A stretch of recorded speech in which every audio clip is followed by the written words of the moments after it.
The lawyer looked directly at 72-year-old Eleanor Parker and said words that made her hands go numb. "You have inherited $23 million. Eleanor blinked. She was certain she had misheard him. The tiny office suddenly felt too warm. "I'm sorry," she whispered. "You must have the wrong person." The lawyer slowly slid a photograph across the desk. An old black-and-white picture. A young man stood beside a smiling teenage girl. The lawyer pointed to the girl. "Is this you?" Eleanor stared at the image. Her heart nearly stopped. Because the girl in the photograph was unmistakably her. And the young man standing beside her was someone she had not seen in 57 years. Someone she believed had forgotten her forever. Someone she thought was long dead. Someone who had just left her a fortune. And Eleanor had absolutely no idea why. 3 days earlier, Eleanor's life had been painfully ordinary. She lived alone in a small house outside Columbus, Ohio. The house wasn't fancy. The roof leaked whenever heavy rain arrived. The kitchen floor creaked. The wallpaper in the hallway had started peeling years ago. Still, it was home. Her husband, Richard, had passed away 8 years earlier. Some mornings she still expected to hear him humming while making coffee. Some evenings she caught herself turning toward his empty chair before remembering. Widowhood was strange that way. The grief changed shape, but it never truly left. Eleanor's daughter lived in Arizona. Her son lived in Michigan. They called often enough. They visited when they could. But everyone had their own lives. Their own responsibilities. Their own worries. Most days Eleanor spent her time gardening, volunteering at the church thrift store, and reading mysteries from the local library. She wasn't unhappy. But she wasn't exactly happy either. She existed in that quiet space many older people know well. A place where life feels smaller than it once did. A place where memories occupy more room than plans. On Tuesday morning, she was trimming roses when her phone rang. The number was unfamiliar. Normally, she ignored unknown callers. Too many scams. Too many sales pitches. Something made her answer anyway. "Hello, Mrs. Eleanor Parker?" "Yes. My name is Jonathan Reeves. I'm an attorney with Reeves and Bennett." Eleanor immediately assumed it was another scam. "I'm not interested in buying anything. Mrs. Parker, I'm calling regarding the estate of Mr. Daniel Whitmore." The name meant nothing to her. "I don't know any Daniel Whitmore." There was a pause. "I believe you may have known him under a different name." That got her attention. The attorney continued. "Would you be willing to come to our office on Friday?" "Why?" "Because according to his final will and testament, you are his primary beneficiary." Eleanor laughed. Not because it was funny. Because it was absurd. "Young man, I think you've called the wrong Eleanor Parker. We have verified your identity several times." She almost hung up. But something in his voice sounded genuine. Professional. Certain. By Thursday night, curiosity had defeated skepticism. Friday morning, she drove downtown. She expected the misunderstanding to be cleared up in 5 minutes. Instead, she found herself sitting across from Jonathan Reeves. And hearing the impossible. "You have inherited $23 million. Now Eleanor stared at the old photograph. The lawyer watched quietly. "Do you recognize him?" he asked. Her mouth felt dry. "His name wasn't Daniel Whitmore." "No. It was Danny Walker." The attorney nodded. Daniel Whitmore was the name he later adopted. Eleanor couldn't speak. Because suddenly she wasn't 72 anymore. She was 15. Standing beneath a summer sky in 1969. Laughing with a boy whose eyes sparkled whenever he smiled. A boy who dreamed bigger than anyone she'd ever known. A boy she never expected to see again. Even in a photograph. Back then, Danny Walker had lived 3 houses down from Eleanor. His family wasn't wealthy. Neither was hers. Their neighborhood consisted of hardworking people trying to build decent lives. Danny's father worked at a factory. His mother cleaned houses. Money was always tight. Yet Danny seemed immune to discouragement. He talked endlessly about the future. One day he'd own businesses. One day he'd travel the world. One day he'd become successful enough to help everyone he cared about. Most people dismissed such talk. Not Eleanor. She believed him. Not because his plans made sense, but because of the conviction behind them. the certainty, the fire. Over the years, their friendship deepened. By high school, they were inseparable. Danny shared dreams. Eleanor shared encouragement. Danny made plans. Eleanor listened. It wasn't some dramatic romance. Nothing like the movies. Just two young people who understood each other. Then life intervened. As it often does. Danny earned a scholarship opportunity in California. Eleanor stayed in Ohio. Her mother became ill. College wasn't possible. Responsibilities came first. The night before Danny left, they sat together on a park bench. Neither wanted to say goodbye. "I'll come back," Danny promised. "You better." "I mean it." Eleanor smiled. "You'll probably become rich and forget all about us." Danny laughed. "Never." Then he reached into his pocket. He handed her a small silver charm shaped like a star. "So you remember me." "I won't need help remembering." But she kept it anyway. For years, the lawyer interrupted her memories. "Mr. Whitmore often spoke about you." Eleanor blinked. "What?" "He kept journals." The attorney opened a folder. Inside were copies of handwritten pages. "He mentioned you throughout his life." Eleanor stared. Her chest tightened. "That doesn't make sense." "It appears you were very important to him." She shook her head. "We lost contact." "Yes." The attorney looked down at the papers. "He wrote about that too." Apparently, after arriving in California, Danny struggled. Letters went missing. Addresses changed. Life became complicated. Then years passed. Then more years. Eventually, reconnecting felt impossible. At least according to his journals. Eleanor listened in stunned silence. The attorney continued. "Mr. Whitmore built several successful technology companies." Technology. Yes. The idea seemed unbelievable. Danny had left Ohio with one suitcase and $20. Now he was worth tens of millions. Maybe hundreds. The lawyer explained that much of the estate had been donated to charities. Former employees received generous gifts. Several foundations received funding. But the largest personal inheritance belonged to Eleanor. "Why?" she finally asked. The lawyer was quiet. Then he handed her a sealed envelope. "This was written specifically for you." Her hands trembled. The envelope was yellowed with age. The handwriting across the front was instantly familiar. To Eleanor. "With love and gratitude."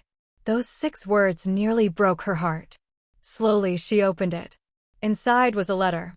Several pages long. The first sentence brought tears to her eyes. "Dear Ellie, if you're reading this, then I have finally run out of time. And there are things I should have said decades ago." Eleanor spent the next hour reading. Laughing. Crying. Remembering. Danny had written about everything. The dreams. The struggles. The successes. The mistakes. The loneliness. He described sleeping in his car during his first year in California. Working 3 jobs. Being rejected by investors. Failing repeatedly. Starting over repeatedly. And through it all, one memory appeared again and again. Eleanor. Not as a lost love. Not as some fantasy. But as the person who believed in him before anyone else did. The person who treated his impossible dreams as possible. The person who never laughed when others did. One paragraph stood out. "When the world told me I was foolish, you told me to keep going." You probably forgot those conversations. I never did. Some debts cannot be repaid during a lifetime. Perhaps they can be repaid afterward. By the time Eleanor finished reading, tears blurred the page. The lawyer quietly offered a tissue. She accepted it. "I had no idea." Most people never know the impact they've had on someone else's life. That evening, Eleanor drove home in silence. $23 million. The number felt unreal. Meaningless. Like something from a television show. She parked in her driveway and sat inside the car. The same driveway Richard had shoveled every winter. The same house where they raised children. The same home where she worried about paying repair bills. Everything had changed. Yet nothing had changed. When she entered the house, she placed Danny's letter on the kitchen table. Then she noticed something. A small wooden box resting on a shelf. She hadn't opened it in years. Slowly, she carried it to the table. Inside were old photographs. Ticket stubs. cards, memories. And buried beneath them all, a small silver star. The charm Danny had given her 57 years earlier. Eleanor held it in her palm. The metal had dulled with age, but it remained intact, just like the memory. She smiled through tears. Then something slipped from the box. A folded piece of paper she had never noticed before. Confused, she opened it. The handwriting was Danny's. The date read July 1969, the night before he left Ohio. Eleanor's heart pounded as she read the first line. If you're reading this, it means I never found the courage to tell you the truth.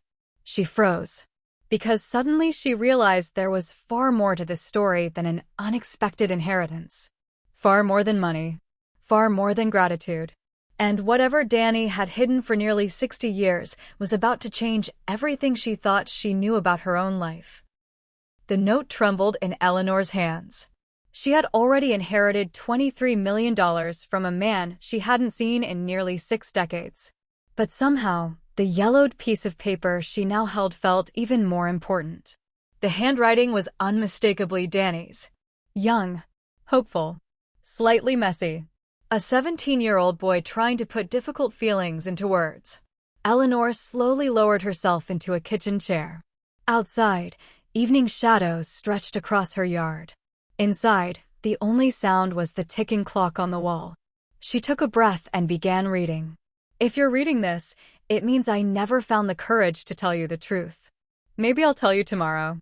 Maybe I'll tell you next week. Maybe I'll tell you when I come home from California. But if I don't, I need you to know something. You're the most important person I've ever known. Not because you're beautiful. Not because you're kind. Though you are both. You're important because you made me believe I could become more than I was. Without you, I would never leave this town. Without you, I would never chase my dreams. Without you, I would spend my life wondering what might have been. Eleanor paused. A tear slid down her cheek. She remembered that summer. The endless conversations. The shared dreams. The promises. But she had never known Danny felt this deeply. Never. She continued reading. There's something else. Something I've wanted to tell you for years. I think I'm in love with you. Maybe that's foolish. Maybe it's obvious to everyone except me. But it's true, and if I leave without saying it, I'll regret it forever. You don't have to feel the same way. You don't owe me anything. I just couldn't leave without writing the truth somewhere. No matter what happens, thank you. For believing in me when I didn't yet believe in myself. Love always. Danny. The room spun. Eleanor carefully folded the note. For several minutes she simply sat there. Remembering. Feeling. Mourning. Not because she had lost. She had already mourned that loss decades ago. No. What hurt was realizing how close they had come to a different life. A different future. A different story. At 17, she had loved him too. She had simply never said it. Not because she didn't want to. Because she assumed there would be time. Time after California. Time after college. Time after life settled down. But time had other plans. The next year her mother became seriously ill.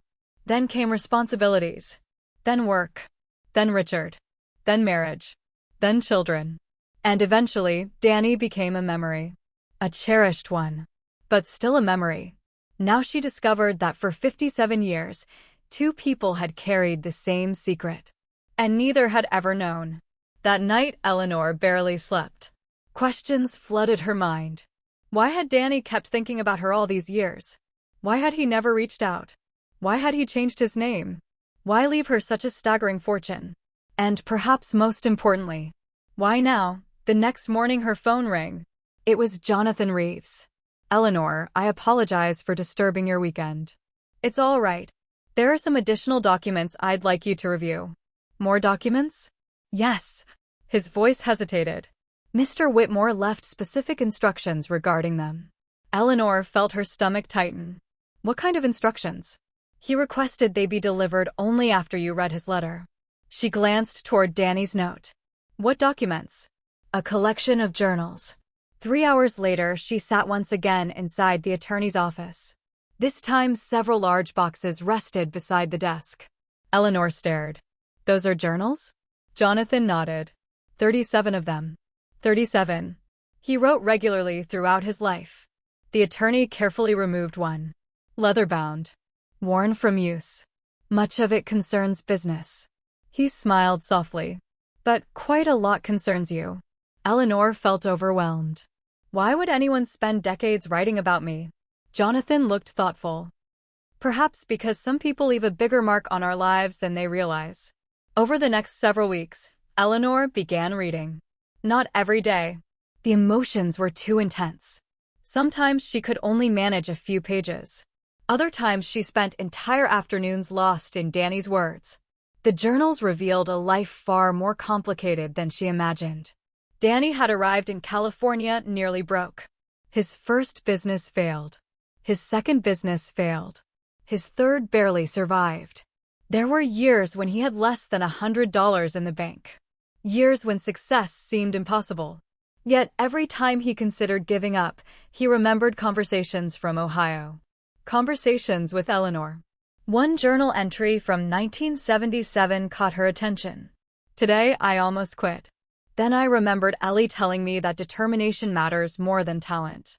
I don't know if she remembers saying that. I do. So I will try one more time. Another entry from 1985. Company nearly collapsed this week. Everyone says it's over. Funny thing. When things get difficult, I still hear her voice telling me not to panic. Some people become part of your conscience. Ellie became part of mine. By the time Eleanor finished the journals from the 1980s, she found herself crying regularly. Not because Danny's life was tragic. In many ways, it was remarkable. The sadness came from realizing how profoundly one person had influenced another without ever knowing. She had thought she was simply being a friend. Nothing more. Yet her words had become a foundation beneath his entire life. One afternoon, while reading a journal from 1992, she discovered something surprising. Danny had tried to find her. Multiple times. The first attempt occurred in 1974. He had written letters to her old address. No response. In 1981, he hired a private investigator. The investigator located an Eleanor Parker. Wrong person. In 1989, he called several Ohio directories. Nothing. Then came an entry that made Eleanor's breath catch. 1944. Finally found her. Married. 2 children. Looks happy. I considered reaching out. Sat with the phone number for an hour. Could not do it. What right do I have to appear after 25 years? She built a life. A good life. I hope she's happy. That should be enough. Eleanor stared at the page. A strange mix of emotions washed over her. Relief. Sadness. Affection. Regret. For years she had believed Danny simply forgot. Instead, he had cared enough to search. Again and again. And when he found her, he stepped back because he believed it was the right thing to do. Weeks passed. Then one rainy Tuesday, Jonathan called again. There is one final matter. Eleanor laughed softly. Every time you say that, another surprise appears. This one is different. His tone sounded serious. Mr. Whitmore left instructions regarding a property. What kind of property? A house. Eleanor frowned. I don't understand. It belongs to you now. A house? Yes. Where? There was a pause. Then Jonathan answered. Monterey, California. The following month, Eleanor found herself standing in front of a breathtaking oceanfront home. The Pacific Ocean stretched endlessly before her. Waves crashed against rocks below. Seagulls drifted overhead. The house itself looked like something from a magazine. Elegant. Peaceful. Beautiful. Danny had owned it for nearly 20 years. Eleanor stepped inside. The air smelled faintly of cedar. Sunlight poured through enormous windows. Everything felt strangely untouched, as if Danny had simply stepped out for a walk. In the study, she found framed photographs, business partners, employees, charity events, travel adventures, an entire life. Then she noticed something unexpected. A single photograph sitting apart from the others. It was old, black and white. A teenage girl smiling beneath an Ohio summer sky. Eleanor. The photograph stood beside Danny's desk, close enough that he would have seen it every day. For 20 years. Eleanor pressed a hand against her mouth. The realization hit her with overwhelming force. Despite the success, despite the wealth, despite the decades, a part of Danny had never left Ohio. Never left those summers. Never left the friendship that helped shape his life. That evening she walked through the house alone. As sunset painted the ocean gold, she entered the master bedroom. On a dresser sat another envelope. Jonathan had mentioned it earlier. Danny's final message. The last letter. One he had written only months before his death. Eleanor carefully opened it. The first sentence immediately sent chills down her spine. Dear Ellie, there is one thing I never told you because I didn't learn it myself until much later. And that secret belongs to both of us. Eleanor's pulse quickened. She continued reading. The truth concerned a decision made in 1969. A decision neither of us knew about. A decision our parents kept hidden. A decision that changed both our lives forever. By the time Eleanor reached the bottom of the page, she was staring in disbelief. Because Danny's final revelation suggested that the separation she had mourned for nearly 60 years had not been an accident. Someone had deliberately kept them apart. And the proof was waiting inside a locked box hidden somewhere in the house. Eleanor barely slept that night. Danny's final letter sat on the bedside table. One sentence echoed in her mind over and over. Someone had deliberately kept them apart. By sunrise, she was searching the Monterey house. Danny's letter had included a clue. A place where dreams begin. At first, it made no sense. Then she remembered his favorite room. The study. The room where he had built companies, written journals, and kept that old photograph of her. Hours later, she discovered a small locked box hidden behind a bookshelf. The key was taped underneath Danny's desk. Her hands trembled as she unlocked it. Inside were dozens of old letters. Letters addressed to her. Letters she had never received. And letters she had written to Danny. Letters he had never received. Eleanor's heart sank. Someone had intercepted them. For years. At the bottom of the box was a bundle tied with a faded blue ribbon. Attached was a note written by Danny. I discovered these after my father's death. With tears in her eyes, Eleanor opened the bundle. The truth was devastating. Back in 1969, Danny's father had believed California was his son's only chance to escape poverty. When letters began arriving between Danny and Eleanor, he quietly hid them. Meanwhile, Eleanor's mother had done the same. Both parents feared the relationship would distract the young couple from their futures. Each believed they were helping. Neither realized the damage they were causing. The letters stopped. The silence grew. And eventually both teenagers assumed they had been forgotten. Eleanor sat for a long time, staring at decades of lost conversations. There were birthday wishes, Christmas greetings, stories about college, stories about family. Even one letter from Danny asking her to meet him in Ohio during the summer of 1974. A meeting that never happened. Because she never received the letter. And he never received her reply. Near the bottom of the box was one final envelope. It contained a photograph. Danny and Eleanor at 17. On the back, Danny had written, "We lost the life we might have had, but we never lost the good we gave each other." Eleanor smiled through her tears. For the first time, she felt something unexpected. Peace. Not regret. Not anger. Peace. Because after all these years, she finally knew the truth. Danny had never abandoned her. He had never forgotten. And neither had she. But there was still one surprise waiting. Tucked beneath the photograph was a legal document dated only 6 months earlier. A document that revealed Danny had planned one final gift. A gift far greater than money. A gift that would change hundreds of lives, including Eleanor's own. The document slipped slightly in Eleanor's hands. She expected another financial record. Another property deed. Perhaps instructions regarding the estate. Instead, the title at the top of the page read, "The Eleanor Parker Foundation." Eleanor blinked. Then read it again.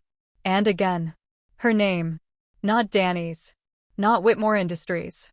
Not some corporation. Her name. A knot formed in her throat as she continued reading. The document explained that 6 months before his death, Danny had established a charitable foundation funded with an additional $50 million separate from the inheritance she had received. And according to the legal papers, Eleanor was its sole director. For a moment, she simply stared. $23 million had already felt impossible. Now this. She looked toward the ocean beyond the window. "Danny," she whispered, "what have you done?" A week later, she sat once again across from Jonathan Reeves. "This has to be a mistake." "It isn't. I've never run a foundation." "You don't have to run it alone. There are $50 million involved." Jonathan smiled gently. Mr. Whitmore anticipated that concern. He handed her another folder.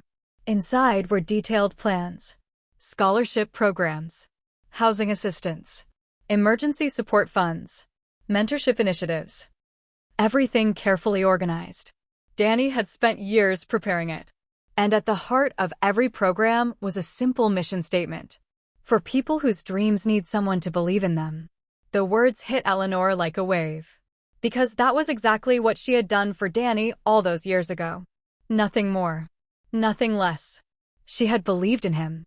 And somehow he had built an entire legacy around that simple act.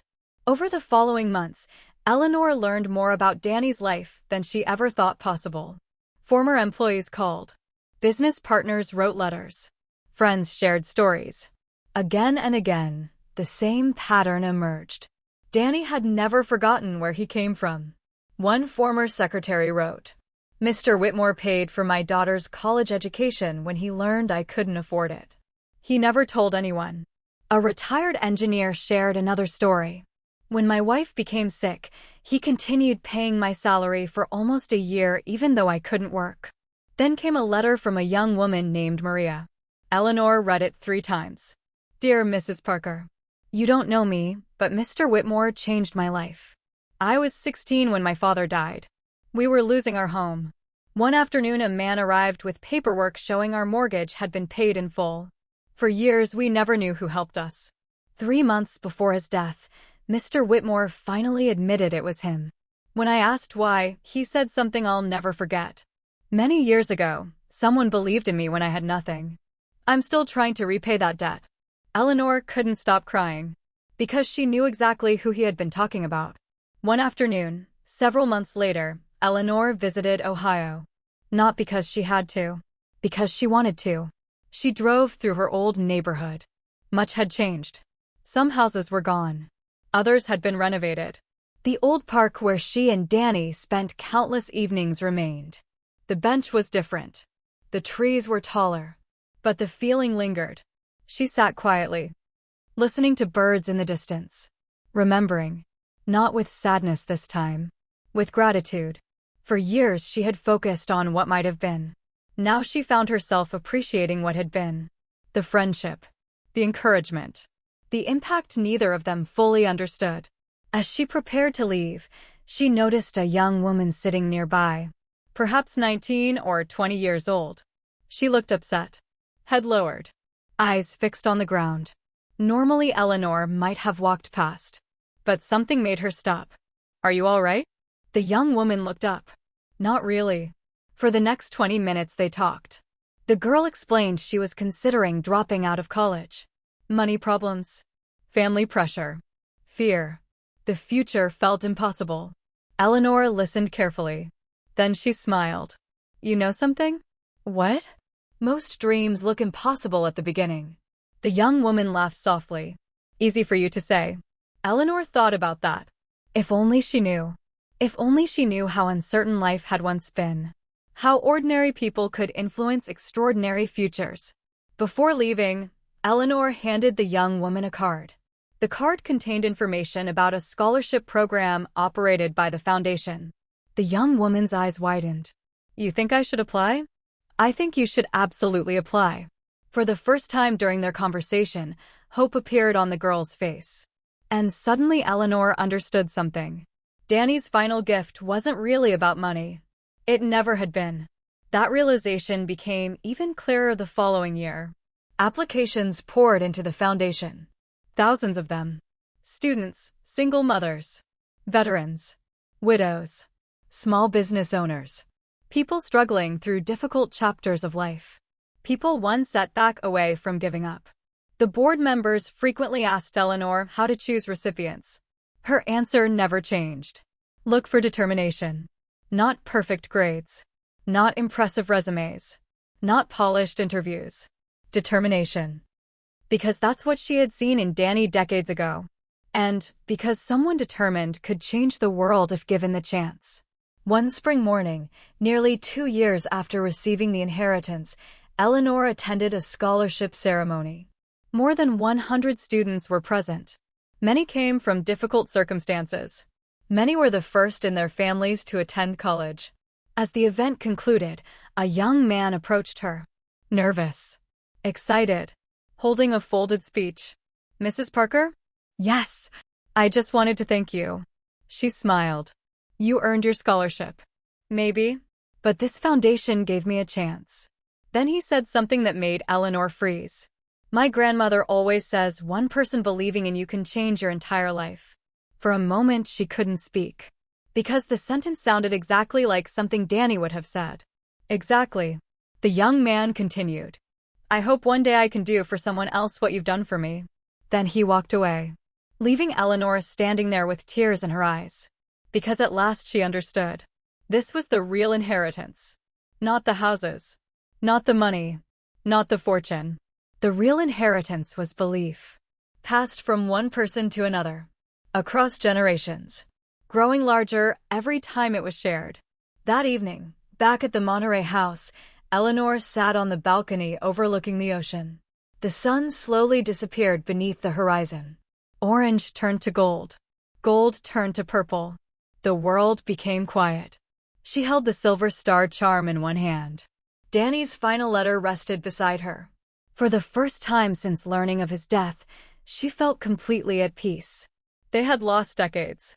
That was true. They had missed opportunities. Missed conversations. Missed chances to reconnect. That was true too. But they had not lost everything. Far from it. Without realizing it, they had spent their entire lives helping each other. Eleanor had given a young dreamer confidence. Danny had transformed that confidence into opportunities for thousands of others. And now those opportunities would continue long after both of them were gone. A gentle breeze drifted in from the ocean. Eleanor looked toward the horizon and smiled. "Thank you, Danny.